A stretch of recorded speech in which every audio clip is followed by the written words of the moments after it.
أعوذ بالله من الشيطان الرجيم بسم الله الرحمن الرحيم الحمد لله الصلاة والسلام على رسول الله وعلى آله وأصحابه ثم أما بعد السلام عليكم ورحمة الله وبركاته برادران و خواهران و بینندگان و شنوندگان محترم، الحمدلله که ما و شما از کتاب بناء الاطفال مختصر بناء الافعال، از این کتاب، از این 22 باب صرفی ما و شما 17 درس یا می توانیم بگوییم 17 باب از 22 باب صرفی رو گرفتیم و امروز باشد درس ما و شما از باب 18 و می توانیم بگوییم درس 18 ما و شما باب 18 در صحیفه 13 است.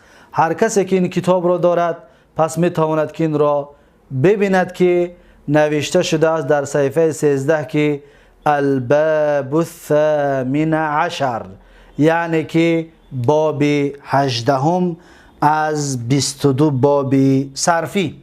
چطوری که شما اینجا میبینید بنده نوشته کردم که الباب الثامن عشر، یعنی باب 18 از 22 باب صرفی.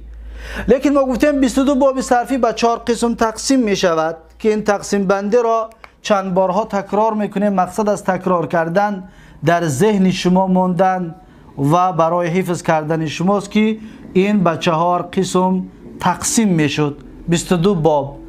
پس 6 باب اول رو باب‌های ثلاثی مجرد میگفتن که ما و شما این 6 باب را گرفتیم. یکم باب نصر ینصرو، دوم باب ضرب یضربو، سوم باب فتح یفتحو، چهارم باب علم یعلمو، پنجم باب حسن یحسنو، ششم باب حسب یحسبو. پس این 6 رو ما خلاص کردیم. این 6 تا به آخر رسید که اینها را نامشان ثلاثی مجرد هست.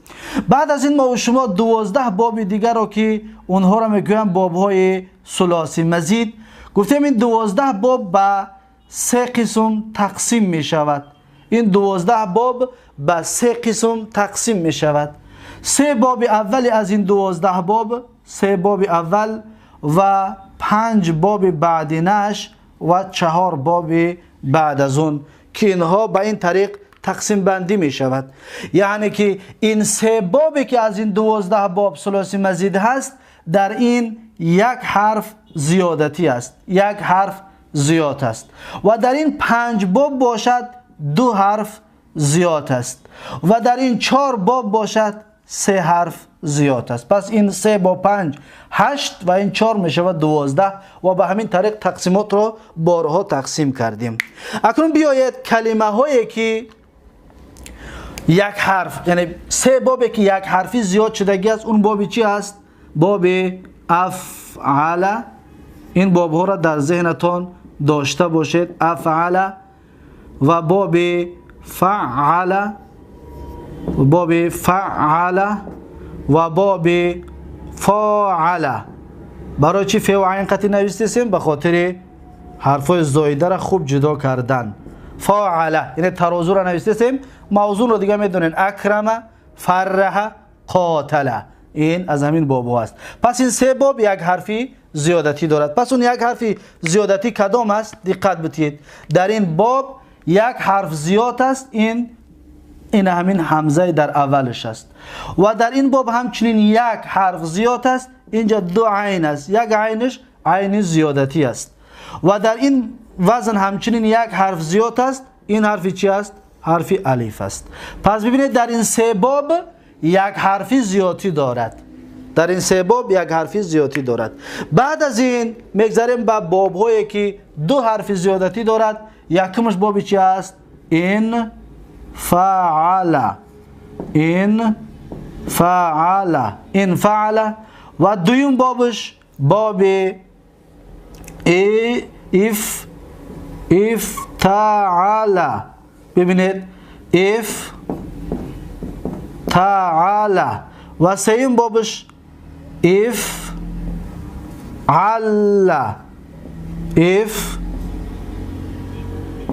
افعل. و چهارم بابش و باب چهارمش تفعل تفعل تفعل. و باب پنجم آخرین بابش تفاعل تفاعل. پس ببینید که این 5 باب 2 حرفی زایده دارد. چطور گفتیم 5 باب از این 12 باب 2 حرفی زیادتی دارد. این یکمش است که 2 حرفی زیادتی است، الف با نون. و اینجا همچنین 2 حرف زیادتی دارد، یکم این الف و دوم این تا، ببینید 2 حرف زیادتی دارد. و اینجا همچنین 2 حرف زیادتی است، این الف، این همزه. اینجا 2 لام است، یک لامش زایده است. و بعد از این حرف ت و اینجا 2 تا عین است، یک عینش زایده است. و بعد از این باب پنجمش ت با این الف حرف زایده است. پس دقت بتید که این فعل و مثل این کسره 2 حرف زیادتی دارد. چطور گفتیم؟ افتعل به مثل اجتمع 2 حرف زیادتی دارد. افعل به مثل احمر باب 12 2 حرف زیادتی دارد. تفعل به مثل تکلم همچنین 2 حرف زیادتی دارد، این حرف زیادتیش. تفاعل به مثل تباعد همچنین 2 حرف زیادتی دارد، چطوری که علامت گذاری کردیم. اکنون بیاید کلمه هایی را میگیریم که 4 باب را که 3 حرف زایده دارند. یکمش چی است؟ یکمش اس تف علا، اس تف علا، یکم باب. و باب دویمش استفعل و باب دویمش اف او علا. دقت بتید، اف او علا، این دویم باب. و باب سیوم این می شود اف اولا، اف اولا.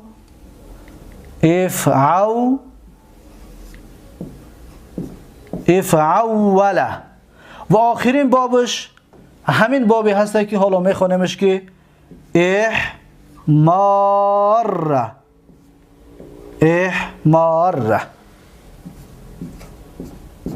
پس این 4 باب 3 حرفی زایده دارد.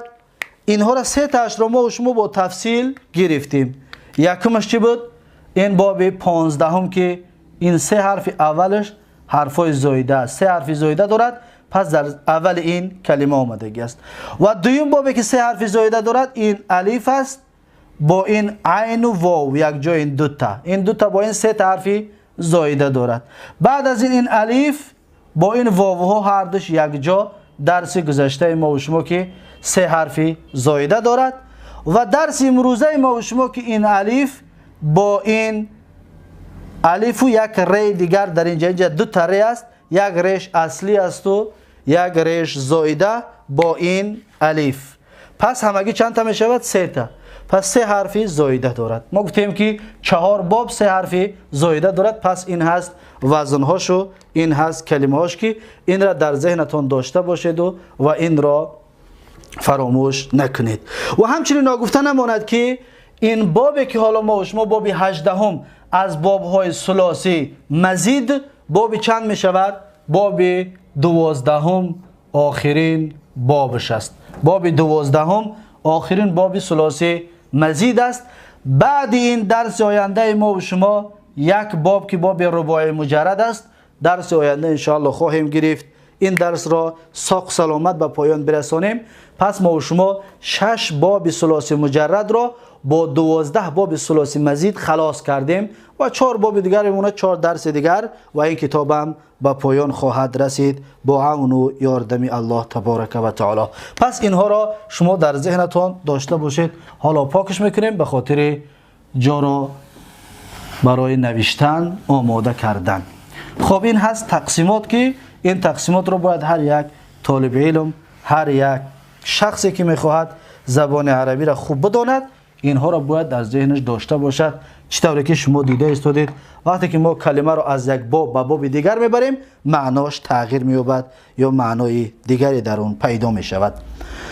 خب اکنون درس امروزه ما و شما در صفحه 13 صاحب کتاب میگوید که الباب الثامن عشر، یعنی باب 18 از 22 باب صرفی و باب 12 از باب‌های ثلاثی مزید، آخرین بابش که با همین ثلاثی مزید به پایان میرسد.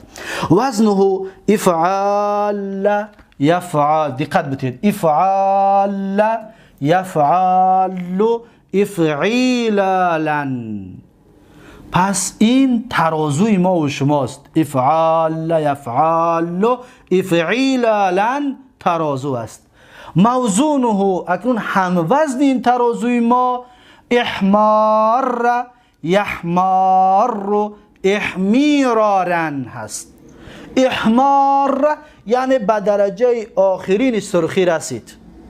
چطور ما گفتیم 3 باب هست که اون را تقسیم بندی هم همچنین کرده بودیم که 50% مثلا 50%، بعد این مثلا 75% و بعد از این گفتیم 100%. باب 12 برای مثلا حمیره، اولا باب 4 میگیریم. باب 4 چی میشه؟ حمیره. حمیره سرخ شد، یعنی که سرخی عادی سرخ شد. اگر ما میخواهیم که زیادتر بگوییم سرخ شدن، مثال آورده بگیم مثلا 75%، زیادتر بگیم چی میگیم؟ میگیم که احمر، یعنی که سرخیش از این دست زیادتر شد. با گفتیم برای مبالغه لازم است. باب 12 برای مبالغه لازم. اکنون میخوایم از این دم زیادتر نشان بدیم، پس باب چند میاریم؟ باب 18، باب 12 همین ثلاثی مزید که میگیم احمار. دقت بتید، احمار یعنی در آخرین درجه سرخی رسید. چطور گفتیم؟ 100%. این مثال ها را چطوره که پیشتر هم قید کردم که بنده خودم گذاشتگی هستم در یگان کتاب این گپا نیست. این برای فهمیدن یا به فهم نزدیک شدن این رقم ها را گذاشتگی هستم. اما در کتاب میگوید این برای سرخی عادی است و این کمی زیادتر، این از همه زیادتر. خلاص همین قدر معلومات میتید براتون و بس. خب اکنون افعال یفعل افعیلا هم وزنش احمار یحمار احمیرارن. چطور گفتیم؟ این همچنین 3 حرفی زائده دارد. پس اون حرفای زائده کدام هستند؟ بیایید حرفای زائده ش جدا کنیم که یکمش این الف است و دوم این الف دوم با یک لام. اینجا 2 تا لام است، یک لامش زائده است. همچنین در اینجا این الف و اینجا 2 تا ری است، یک ریش با این الف زائده است، یک ریش اصلی هست. پس این هست حرفای زائده که 3 حرفی زائده داره. این الف با این الف با یک ری 3 حرفی زائده دارد و 3 حرفی اصلی. چطوری که حمیره گفتیم اصلی کلمه احمار است. برای مبالغه لازم این را باب 18 بردیم، باب 4 را، باب 4 از ثلاثی مجرد را. خب و همچنین یک فایده دیگر در اینجا ذکر میکنیم و بعد میگذاریم به علامت و نشانه این باب. اون فایده همین است که این فعی، این الف، این یایی که شما میبینید این همین الف است. همین الفایی که دیدید در مصدر میآید یا میشود. برای چی؟ به خاطر اینکه عین را پیش از الف همینجا شما بگیرید خطون الف نوشته کنید، مثلا بنویسید که اف، ببینید اینجا در کسره این الف چی است؟ ساکن است. الف ساکن ما قبل کسر رو گفتیم قلب چی میکنیم؟ قلب یا. پس ما این الف، این یایی که میبینید این اصل یا نیست، این اصل این الف است و به خاطر این عین که کسره دارد این الف یا شد. این را همچنین در ذهنتان داشته باشید که این یکی از فایده ها، یکی از قاعده ها که بارها گرفتیم و برای یادرس باز تکرارش کردیم. خب اکنون و علامته، نشانه باب 18. باب 18 برای چی است؟ نشانه علامتش چی است؟ میگوید که نشانش همین است که ان یکون ماضیه علی 6 احرف. ماضیش میگه چند حرف دارد؟ 6 تا حرف دارد. حسابش کنید. الف و فا، عین و الف 4 تا حرف، 2 تا لام قطعی 6 تا. افعال، احمار، الف و ح 2 تا، میم با این الف 3 تا و را 2 تا را قطعی 6 تا. پس فعل ماضیش میگه 6 تا حرف دارد. خب یکم باز چی دارد؟ میگوید که بزیادت الهمزه فی اوله. در اولش میگه همزه زیادتی است. چطوری که شما دیدین در اولش همزه زیادتی است و بزیادت همزه فی اوله و الالف بین العین و اللام. یک الف دیگر بین عین و لام دست زیادتی کردیم. چطوری که در اینجا میبینید شما یک الف دیگر زیادتی، یا همزه با این الف 2 تا حرف زیادتی شد. باز چی زیادتی است؟ میگوید که و حرف آخر من جنس لام فعله فی آخره. و یک حرف دیگر از جنس لام. اینجا لام آخری کلمه است، لام 2 تا کردیم. اینجا ر لام کلمه که است، را 2 تا کردیم. مثلا بیضا یا ابیضا، ابیضا همین باب دا بیاریمش. مثلا سفید، بسیار سفید شد، ابیضا. ببینید آخرش حرف ضاد که بود، حرف ضاد را ما 2 تا کردیم. به خاطر اینکه گفتیم لام کلمه را ما چیکار میکنیم؟ 2 تا میکنیم. یا مثلا میگم که اسود، یعنی درجه آخرین در سیاه شد، سیاهی که در درجه آخرش رسید. اسود. دال لام کلمه که بود، دال 2 تا کردیم. پس این دال های اتش اصلی است یا اتش چی است؟ زایده است، یعنی حرف زیادتی است. چطور گفتیم؟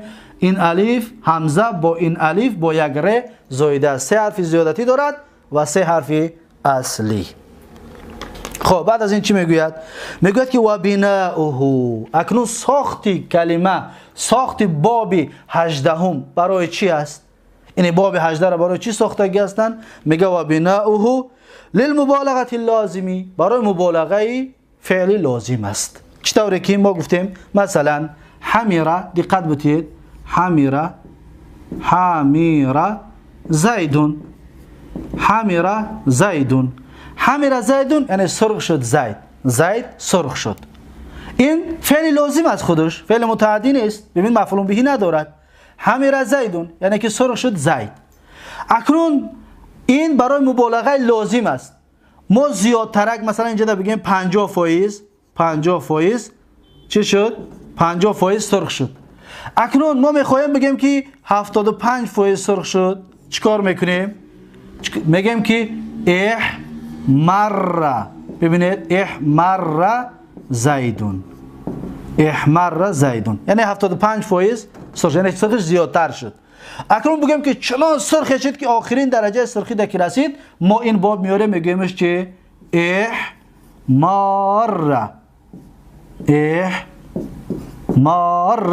زیدون. ببینید زیدون یعنی سرخ به درجه آخرین سرخ شد زید. پس این شد چی؟ 100%. پس این شد 100% که درجه آخری سرخی دارد. چی گفتیم؟ این رقم ها را بنده خودم گذاشتم به خاطر فهمیدن و به فهم نزدیک شدن.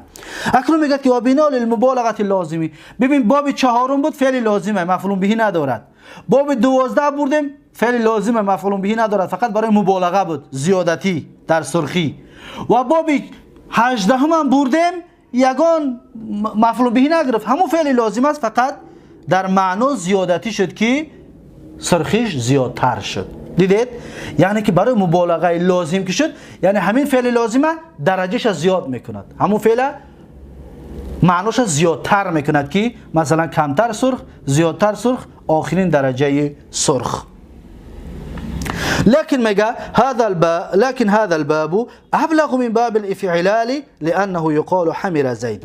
لیکن میگه این باب یعنی باب 18 از باب افعلال، از باب افعلال یعنی احمره، از باب احمره ده میگه دیده زیادتر هست. و مثل که میگه تو میگویی که حمر زیدون. مثال یکم ببینید، مثال یکم چیه؟ حمر زیدون یعنی سرخ شد زید، حمر زیدون سرخ شد زید.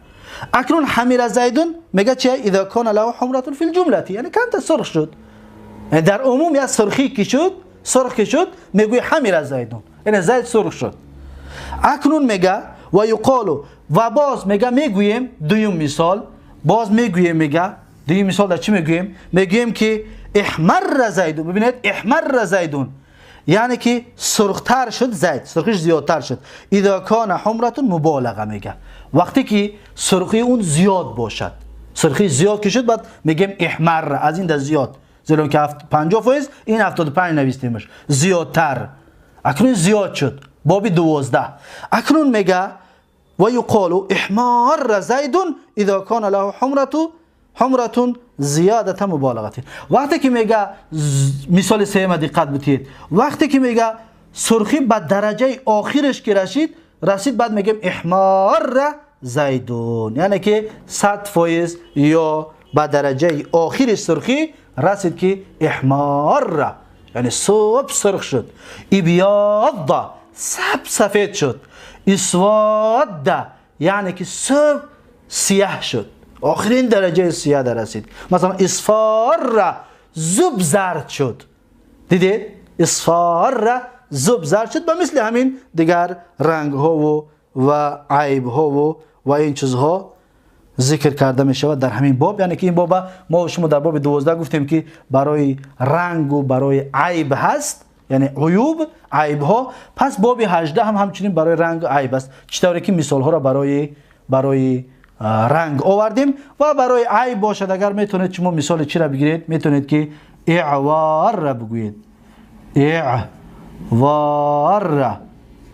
اعوار یعنی که یک چشمش پاکیزه کور شد، یک چشمش پاکیزه کور شد. یا میتونید بگید که اعماش یعنی چی؟ یعنی که اعماش معنیش ضعیفیش بسیار زیاد کمی بد شد. اعماش زردیش یعنی که بینایی چشمش بسیار ضعیفی بد شد، یعنی که مبالغه چطوری که در این باب گفتیم همون گفتگی را میتونید شما در اینجا تکرار کنید. فقط من مثال های همین باب آوردم، خلاص میتونید شما مثلا عویر زیدون، اعور زیدون، اعوار زیدون، همینطور شما خودتون بنویسید. یکی عمیشه زیدون، عویره گفتیم یعنی که یک چشمش کور شد. و وقتی میگیم عمیشه زیدون یعنی بینایی زید کم شد، بینایی چشمش. بعد میگیم اعمش زیدون یعنی بیناییش زیادتر کم شد. وقتی میگیم اعماش زیدون یعنی که بیناییش بگیم بسیار آخرین درجه ضعیفی در رسید، آخرین درجه ضعیفی در رسید. پس این هست باب 18 و باب 12 از ثلاثی مزید و باب 18 از 22 باب صرفی. و بعد از این اعراب این جمله رو آوردگی هستیم که اعرابش که حمر زیدون، حمر فعل ماضی مبنی علی الفتح لا محل له من الاعراب، زیدون فاعل مرفوع و علامت رفع الضمه الظاهره. دیگه باقی موندهش هم همین است. احمر فعل ماضی مبنی علی الفتح لا محل له من الاعراب، زیدون فاعل مرفوع علامت رفع الضمه الظاهره. اعمار به مثل همین، اعمار فعل ماضی مبنی علی الفتح لا محل له من الاعراب، زیدون فاعل مرفوع و علامت رفع الضمه الظاهره. یعنی اعراب هر سه جمله یک نوع و یک خیل هست. بعد از این در این کتاب آوردگی هستم که حمر زیدون، احمر زیدون، احمار زیدون، چطوری که مثالش نوشتیم و با رقم گذاری برای فهمیش رقم گذاشتیم. با همین باب 18 به پایان رسید. اکنون یک فایده دیگر از باب 18 میخواهم به سمع شما برسانم و با همین میگذاریم به اشتقاق های 12 گانه. اون فایده همین است، دقت بتید برادران. مثلا در باب احمار دقت بتید، اصلش احمار، دقت بتید احمار. ما گفتیم در زبان عربی دو ساکن بر نمی آید. وقتی که احمار را میگیم ر یکمش ساکنه اینطور، ر دیمش فتحه دارد اینطور و الف خودش ساکن است، این ساکن است. پس در اینجا دو ساکن بر آمد. چی طور؟ پس میگیم که این را میگن التقای ساکنین، این دو ساکن بر آمدن، دو ساکن با هم دیگر چسبیدن، بر آمدگی است. پس میگه التقای ساکنین دو حکم، دو نمود میشود. التقای ساکنین دو نمود میشود. یک نمودچه جایزش میگن، یک نمودچه غیر جایز. اما با این کلمه نه، میگن که علا حدیه، علا حدیه یک قسمش، قسم دیگرش علا غیر حدیه، علا غیر حدیه. این نام را این موضوع را در ذهنتان جا کنید یا در کتابتون نوشته بگیرید. علا حدیه، علا غیر حدیه. خب علا حدیه، علا غیر حدیه یعنی چی؟ مختصرا بیان میکنیم، اما در کتاب بعدی که صرف میر را گرفتیم انشاءالله بعد اینها رو به تفصیل میخونیم. خب در اینجا التقاء ساکنین علا حدیه است یا علا غیر حدیه؟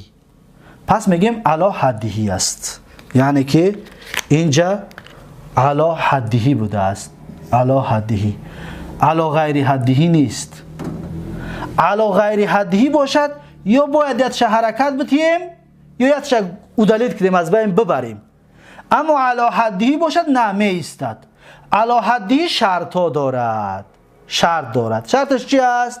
شرطش همین است که حرف مد بعدش حرف شده‌دار در یک کلمه بیاید، در دو کلمه نه. پس احمار یک کلمه است، احمار یک کلمه است، دو کلمه نیست. پس از این حساب اینا میگن علا حدیه، یعنی اینجا در التقاء ساکنین جایز است، درست است و یگان اشکالی ندارد. مثالش مثلا میگیم که و لا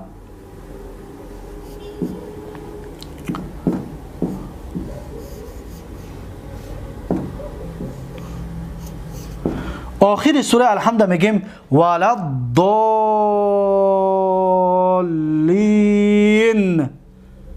ولا الضالین. هر یک تایم شما همین را میخونیم نه؟ ولا الضالین. دقت بتید شما الف یکم رو نخوندیم، الف دوم رو نخوندیم. چرا؟ به خاطر التقای، اگر که ما بگیم التقای ساکنان بگیم ولد ولد لنگی احمار، میشه بگیم ولد؟ نه نمیشود. چرا؟ زیرا که این در دو کلمه است. ما گفتیم که علا حدیه یعنی در یک کلمه. چطور در یک کلمه دیدید؟ اما اینجا این لا یک کلمه است، ضالین یک کلمه است. پس اینجا علا غیر حدیه کی هست، پس ما این الف رو هم نمیخونیم، این الف رو هم نمیخونیم، این حذف میکنیم، در تلفظ نمیگیمش، میگیم ولد. ببینید لد این حرف را پرفتیم و در ضاد چسباندیمش، ولد ضالین. انا اکنون ضالین اصلش چی است؟ اصلش به این طریق است، دقت بتید. ضالین اینجا دو لام است، ضالین. دیدید؟ با نیا کنین الف ساکن، لام یکم اینجا دو لام است، لام یکمش ساکن. پس این جایز است، میگیم ولا الضالین. ببینید اینجا جایز می شود. چرا؟ زیرا که علا حدیه است. در اینجا بگویید که علا غیر حدیه و در اینجا بگویید که علا حدیه. دیدید؟ اینجا علا غیر حدیه یعنی در دو کلمه است، پس جایز نیست که ولا الضالین بگیم، این حذف می شود در تلفظ. لیکن در اینجا باشد اگر جایز است، زیرا که علا حدیه است، پس میگیم ضالین یا میگیم احمار، افعال. التقاء ساکنان است و حذفش نمیکنیم.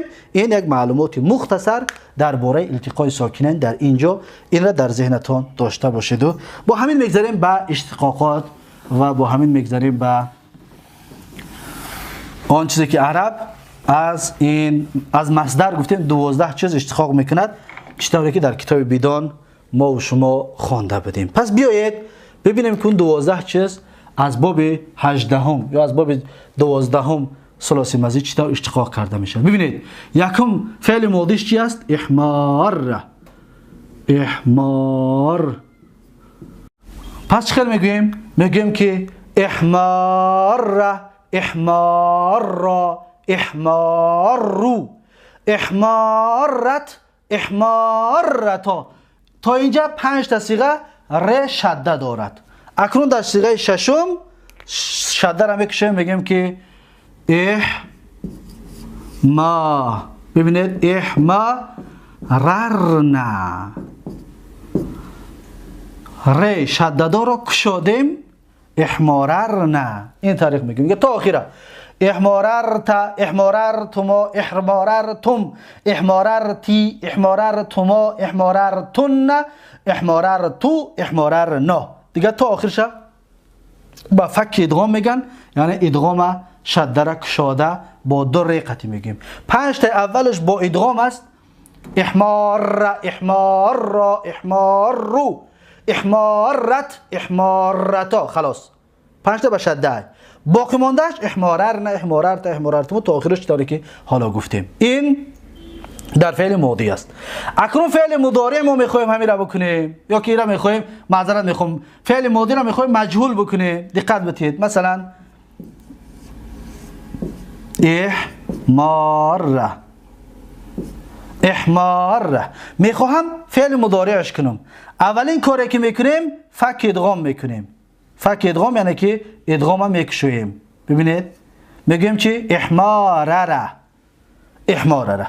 ما قبل آخر که ری هست کسرش میکنیم، حرکت خودش میگیریم. چیزی در بیدون گفته بودیم در فعل ماضی ما قبل آخر را کسر میکنن و هر متحرکی که پیش از ما قبل آخر هست او را چیکار میکنیم؟ دم میکنیم. این طور. پس وقتی این کار کردیم این الف ما به خاطر این دمه میگیرد خودش. اکنون این الف است، این را چیکار میکنیم؟ ما گفتیم که الف ساکنه پیش خودش دمه بیاد این واو میشود. پس این چی میشده است؟ احموری را اصلش میشده است که احمو. دقت بدید. احموری را، احموری را اصلی مجهول کردن این فعل بوده است، لیکن باز این را ادغام میکنیم، حرکت این را میگیریم، این ساکن میشود. وقتی ساکن که میشود ری را در ری میدراریم میشود شده و این ری را از بین میبریم. جشید دو تا ری، دو ری شد. پس شد احمور، احمور. دقت دادید؟ انا همین طور. پس میگیم 14 صیغه مجهولش میشه احمور، احمور، احمور، احمورت، احمورتا. 5 تاش به شده قطعی است. اکنون بعد از چی میگیم؟ احموریر نمیگیم، احمو میگیم، ریر شده را میکشویم، احموریر نه. و مثل احماررنا معلوم فعل ماضی است، احموریرنا مجهول فعل چیه؟ ماضی است. پس دیگه تا آخرش به مثل همین به فک ادغام قطعی میگیم. احموریر تا، احموریر تما، احموریر تم، احموریر تی، احموریر تما، احموریر تن، احموریر تو، احموریر نا تا آخرش دیگر بگویید. پس میگذاریم در فعل مضارع. در فعل مضارع چی است؟ یحمار، دقت بدید، یحمار، یحمار. این هم در فک ادغام فقط در 2 صیغه می شود، جمع مؤنث غایبات و جمع مؤنث مخاطبات. در 2 جا فک ادغام می شود، دیگه همش به ادغام است. یعنی که یحمار، یحماران، یحمارون، تحمار، تحماران، یحماریر نمیگیم، یحماریر نه. فک ادغام کردیم یک جا. پس با شروع میکنیم. انت، تو، تحمار، تحماران، تحمارون، تحمارین، تحمارانی، تحماریرن. این دویم جا است. احمار رو، نحمار رو دیگه همش با چی می شود؟ با شده قطعی می شود. این فعل مضارع معلوم بود. اگه ما میخواهیم که این را مجهول کنیم چیکارش میکنیم؟ این را ما میخواهیم مجهول بکنیم، پس مجهول کردن جا یک بار دیگر نوشته میکنیم. دقت بدید. مثلا یحمار رو، یحمار، یحمار اصلش است. من اکنون میخواهم این را مجهول کنم، فک ادغام میکنم. این در ذهنتون باشد. هر وقت که حرفای مدغم که دیدید برای مجهول کردن، برای تغییر دادن باید بکشوینش. اول را میکشویم، میگیم چی؟ یحماری رو. اصل کلمه یحمارو، یحماری رو بود. اکنون یحماری رو را چکار میکنیم؟ ما قبل آخر رو فتح میکنیم. دیدید؟ حرکت چه میگیریم؟ چی شد؟ یحمار رو شد. حرف مضارعت رو دم میکنیم. چی میشود؟ یحماررو. اکنون دو ر از یک جنس هستند، حرفا یک خیله بر به بر آمدن، این ر حرکت چه میگیریم؟ ساکن میشود. ساکن که شد ر را در ر ادغام میکنیم، میشود یک ر، یک ری چی؟ شدده دار. ببینید یحماررو، یک ری چی؟ شدده دار میشود یحماررو. یحماررو فعل معلومی مضارع است، یحماررو فعل مجهولی مضارع است. پس را دیگر تا آخرش میگوید، فقط در دو جا فک ادغام میشود خلاص. یحماررو، یحمارران، یحماررون، تحماررو، تحمارران، یحماررن. دیدید؟ یحماررن. پس میگویم تحماررو، تحمارران، تحماررون، تحمارین، تحمارران، تحماررن، تحماررن، احماررو، نحماررو. این 14 صیغه اش با همین این خلاص شد. پس میگذاریم در اسم فاعل. اسم فاعلش چی میشود؟ محمارون، محمارون. محمارون این اسم چی است؟ اسم فاعل هست و همچنین اسم مشترک است. چطور که در احمر را گفته بودیم 5 چیز در بر میگیرد، در اینجا هم همین طور است. پس اسم فاعلش ببینید محمارون.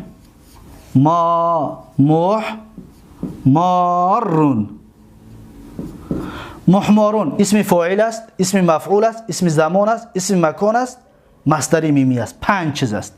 لیکن اسم فاعل در تقدیرش فرق میکند. در تقدیرش بگن چه فرق میکند؟ میگیم ادغام بکشا، اینجا در ر بنویس.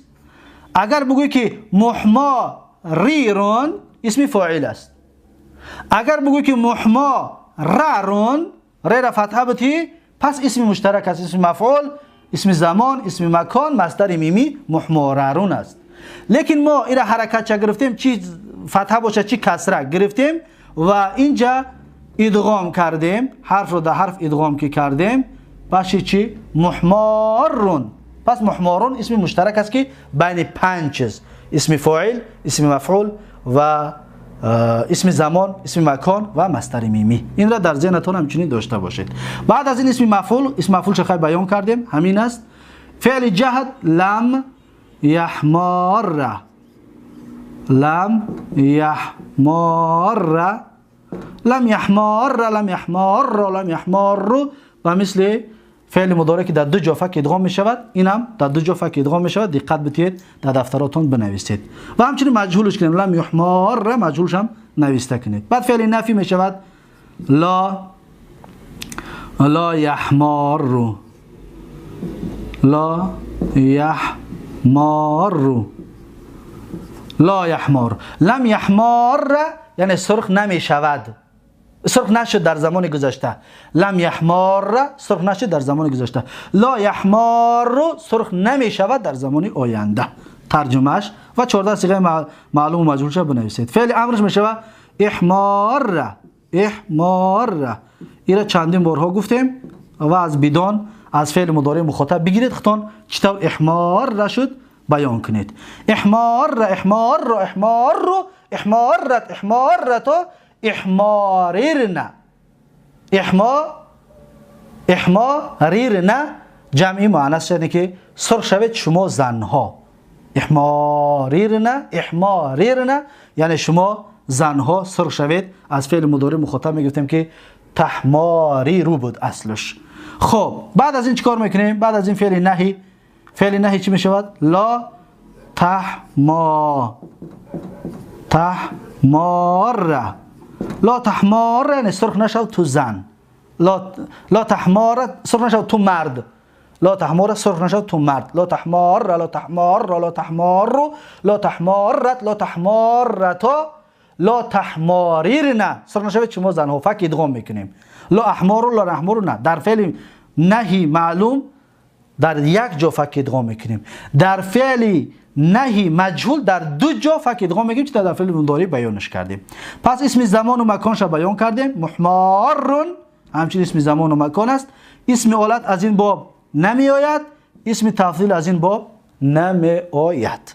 این هست باب 18 و آخرین بابی ثلاثی مزید. با همین باب‌های ثلاثی مزید اکنون با آخر رسید. درس آینده ما و شما شروع میکنیم قسم سیومی 22 باب صرفی را که اون را نامش رباعی مجرد است. درس آینده ان شاء الله بابی رباعی مجرد که یک باب است، درس آینده ان شاء الله خواهیم گرفت. پس این هست درس امروزه ما و شما. درس امروزه را در اینجا به پایان میرسانم. به خاطر طولانی شدن وقت معذرت زیاد میخوام، اما میخوام که اینها برای هر یک کسی که از این درس ها استفاده برده است میخوام فهمو باشد، تو اینکه بفهمد که یعنی چرا این طور شد و چرا اون طور میشود.